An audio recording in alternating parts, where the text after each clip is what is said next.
I'm your host, Will. We all love a good horror movie now and then, right? But what if we're not the only ones?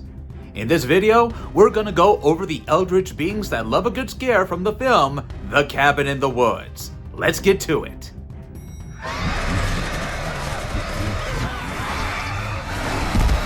Even today, the Ancient Ones are actually one of the most talked about things in the fandom of The Cabin in the Woods. We never truly get to know them properly in the movie, yet their presence is felt throughout the story like a cosmic death sentence. They are supposed to be older than civilization, more powerful than the gods we pray to, and so horrifying that humans have to enact the ritual of sacrificing their own kind for them regularly, just to keep them asleep. That alone raises some absurdly chilling questions. What are these beings? Why do they freaking need blood, ritual, and suffering? And what would happen if we deny them these sacrifices and go against them, and let them go fully unleashed upon our world? In this video, we're going to explore the lore, symbolism, and nightmare implications of the Ancient Ones that you never got to see in the movie, and why they still remain the film's most disturbing secret. Let's begin.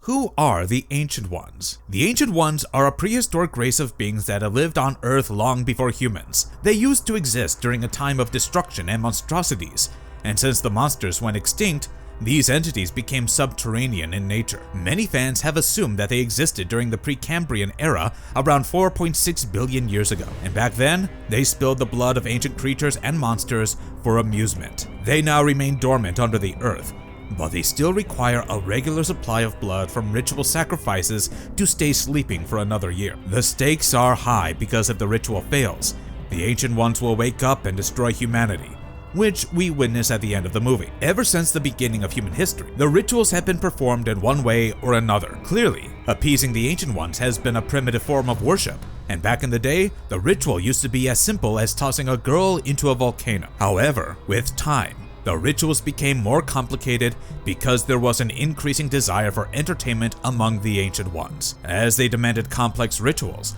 the modern world developed a few elaborate mechanisms to orchestrate the sacrifices in a rather dramatic fashion, such as the whole plot that we see in the movie, which I will come to later in the video. The humans have the autonomy to determine the rituals and the methods used, but there are a few basic rules imposed by the Ancient Ones. They are sadistic and cruel because they crave violent suffering over mere death. I think the nature of the ritual suggests that most global governments are aware of this on a top secret level, and the arrangement for probable victims is made as such. There is a clear Lovecraftian influence if you observe closely, and the Ancient Ones are the kind of unexplained cosmic horror that you find in his works. Also, Lovecraft has developed stories around similar ancient entities like Cthulhu, and the Ancient Ones are similar in many ways. The true nature of the being and their powers are only hinted at, and it remains an abstract concept of primal fear of the unknown. Their appearance is only briefly noted in the movie, but they are shown to be gargantuan. One of them seems to be lava-like, and I think they are giant humanoid creatures, given how a massive hand breaks out of the earth when the ritual is interrupted. These twisted deities are morbidly powerful, and even when they lie dormant under the ground, they can control or even create the monsters that can be found in the facilities around the world that have been developed to execute the rituals. I don't know if it would be fair to call them omnipresent in the godlike way, but they can oversee a large context of simultaneous events around the world. I guess the scariest thing about them is that the true extent of their powers is never revealed, and yet, you know that they are supreme beings who can destroy the world whenever they want. It was stated in the original script that the director tells Dana and Marty about the presence of multiple Ancient Ones, one under every country, and all of them lie dormant until the ritual fails, which asserts so much importance to appeasing them. Places, everyone. We are live. What is the organization, and how does it ensure that the rituals are properly executed? I've already told you about the importance of the rituals that are a necessity to satisfy the Ancient Ones and protect the world. The organization is the world conglomerate that runs the whole process, and they are also in charge of the overall arrangement. The movie makes it pretty clear that they have access to modern military weapons, explosives, and modern communications, surveillance, and information technology, which brings me back to my earlier assumption that the global governments are kept in the loop in order to access such resources. Some of the technology that they used are even beyond the current world limits, such as the invisible hexagonal wall that is supposed to confine the sacrifices to the ritual area. While the organization has evolved with time and changed the rules of the rituals, there are still some customs that have carried over from its origins as a cult in the ancient days. The years of experience have taught them that it is always better to have a few backups to their plans, and they hold these annual operations that are performed all at once across the world,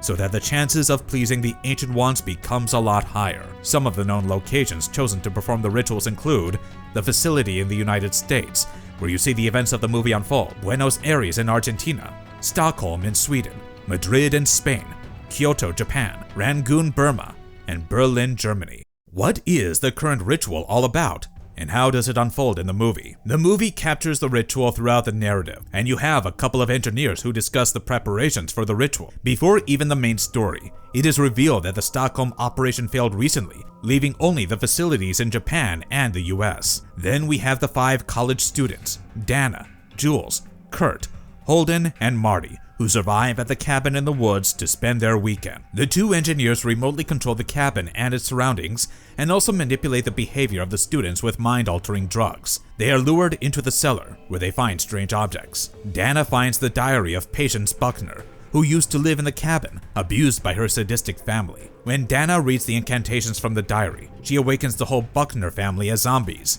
After a series of bizarre events, Dana realizes that everything here is staged and controlled. Dana and Marty are the last survivors, and they descend into the lab, where they discover an extensive collection of monsters in cages. When security personnel have them cornered, they release the monsters in cages who slaughter everyone. They then encounter the director, who explains more about the nature of the rituals and the facility. The ritual that you see in the film is performed once a year, when several locally adapted versions take place simultaneously all over the world in order to ensure success. The ones who will be sacrificed must be young and youthful, and I think each one of the locations have different sets of rules on this. There is just one common ground, which is that a failure to accomplish the ritual will lead to the Ancient Ones awakening, and they would then destroy the world. The main concept of the ritual is that there must be at least 5 archetypes who will be punished for transgression: an athlete, a whore, a scholar, a fool, and a virgin. The ones chosen for the roles do not have to be consistent with them, and their personalities can be altered before or during the ritual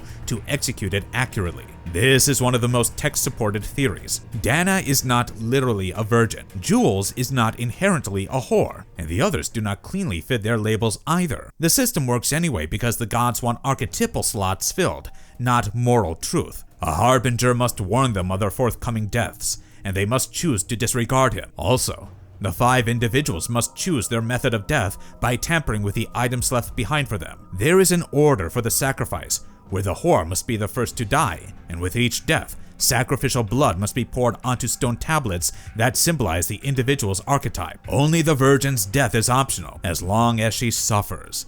And even if she lives, it might be enough to appease the Ancient Ones. The role of the director, played by Sigourney Weaver, is extremely important in the functioning of the facility that we see in the movies. She is responsible for keeping the Ancient Ones satisfied, and even though you can say she is one of the antagonists in the narrative, what she does is actually a necessity to prevent absolute destruction around the world. In the climactic moments of the film, you can see the director telling Dana and Marty about how they were never supposed to go down into the facility. She meets them in the sacrificial room and tells them how the entire thing was a part of a ritual to stop the awakening of the Ancient Ones and prevent the end of the world. She even tries to convince Dana to kill Marty, but her plan fails when a werewolf attacks Dana and Marty takes her on. During the scuffle, she doesn't notice Patience Buckner, who kills her with an axe to the head, and Marty pushes the director's body and Buckner into the pit with the Ancient One. During an interview, the director, Drew Goddard, revealed that there are many similar facilities all over the world, and the director that you see in the film is probably the one in charge of the North American facility. The lore around the Ancient Ones also reveals more details about some other rituals around the world. For instance,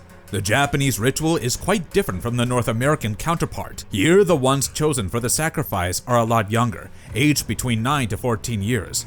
A homogeneous group of young girls is chosen for this, and there's no adult intervention required. As for the Swedish ritual, there must be a natural disaster involved, and there is a scene in the movie where the monitors show a large volcanic eruption, suggesting the execution of foreign rituals. The Argentinian ritual shows a giant ape, which makes it more of a monster film parody, and even the American branch has access to similar giant animals. There is even a quick glimpse of the Spanish ritual, where the screen shows a burning building in Madrid, which is probably a take on the gothic horror genre. How do the movie and the concept of the Ancient Ones serve as the perfect metaphor? They are a metaphor for the horror audience, and this is probably the most famous interpretation. The idea is that horror viewers demand ritualized sex, fear, archetypes, punishment, and spectacle, and the whole system exists to satisfy them. Fan discussions have pushed this reading for years, and even commentary around the film often treats the control room figures as stand-ins for viewers and storytellers manipulating events for entertainment. They are both the audience and the market. A common variation is that the facility workers represent producers or studio craftspeople, while the Ancient Ones represent the demand side that includes audience appetite, box office pressure, and the expectation that horror must hit familiar beats. That fits Goddard and Whedon's repeated comments that the film is about why we tell these stories and about genre drifting into formula. Another strong reading is psychological rather than supernatural, where the gods are the savage part of human nature that civilization tries to manage through ritual, spectacle, and myth. One long-running interpretation is that society needs symbolic outlets for lust, fear, cruelty, and punishment, or the whole structure collapses. The ending lets this sit uncomfortably in the air. Dana finally agrees that humanity may not deserve another chance, which has led to the theory that the Ancient Ones are not merely evil tyrants, but kind of a brutal cosmic verdict on a rotten species. I know you can have various interpretations of these mighty Ancient Ones, and as you can see here, the theories are plentiful. What I find really fascinating about the Ancient Ones is the air of mystery surrounding their existence, and it's for the best that not everything is clearly laid out. This maintains the whole Lovecraftian aura around the story, and the only unfortunate thing about the film is that even though it was quite popular, it never had a sequel that is so deserved. The producers and fans have expressed their interest over the years, but the director, Drew Goddard, maintained that a sequel is unlikely because they never found a story that would justify continuing the narrative. Let me know in the comments below what you think of this unique concept, and also share your feedback on the theories that have been discussed in this video. If you appreciate the efforts in bringing you this content, please hit the like button and subscribe to our channel for more such videos. Till next time, bye!